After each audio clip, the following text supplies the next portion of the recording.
आता, लेकिन जब कुछ और नज़र नहीं आता तो ईश्वर ही नज़र आता है। और हम लोगों की कुछ ऐसी ही स्थिति है। हम अपनी इस नशेपन की समस्या से निकलकर एक बेहतर ज़िंदगी जीना चाहते हैं, लेकिन कुछ नज़र ही नहीं आ रहा है।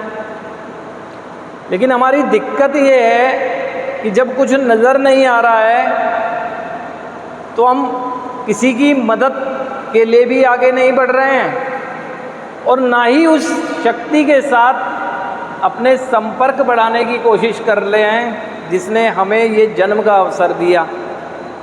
यही दिक्कत है हमारे अंदर ना।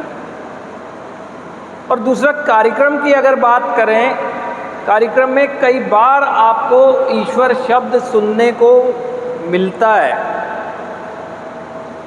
तो आप उसको फॉलो नहीं करते हैं। आपके विश्वास की शुरुआत के लिए वो कहा जाता है तो आप फॉलो नहीं करते हैं। वो किस लिए नहीं करते हैं? कभी आप सभी लोग अपनी अपनी धार्मिक आस्था विश्वास के अनुसार किसी ना किसी से दुआएं, प्रार्थनाएं, पूजाएं करते रहे हैं, लेकिन आपको लगता है कि आपकी ज़िंदगी में नहीं मदद मिल पाई किसी भी ऐसी शक्ति से जिसके सामने आप जाकर कुछ प्रार्थनाएं किया करते थे। उस समय ये भूल जाते हैं कि प्रार्थनाएं करने से मुझे कर्म की शक्ति मिलती थी, लेकिन कर्म तो मैंने उल्टे ही किए, कर्म तो मैंने गलत किए ना।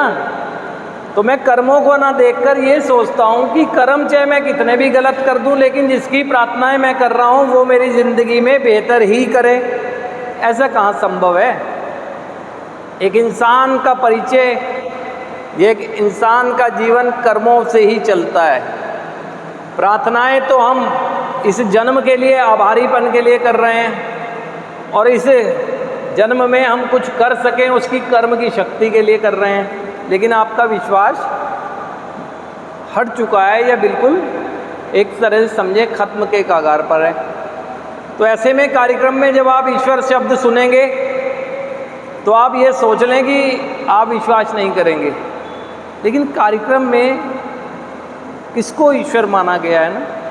आज हम समस्या में हैं, समस्या से निकलने के लिए संघर्ष कर रहे हैं, हमें किसी के संरक्षण की ज़रूरत है, तो हमारी विश्वास का स्वरूप तय करेगा कि जो मेरे जीवन को दिशा देने में मेरी मदद करे वो मेरा ईश्वर होगा, जो मुझसे और मेरी समस्या से भी बड़ा हो, जो मेरा मार्गदर्शन कर सके। गॉड कॉन्सेप्ट अगर है तो गुड ऑर्डरली डायरेक्शन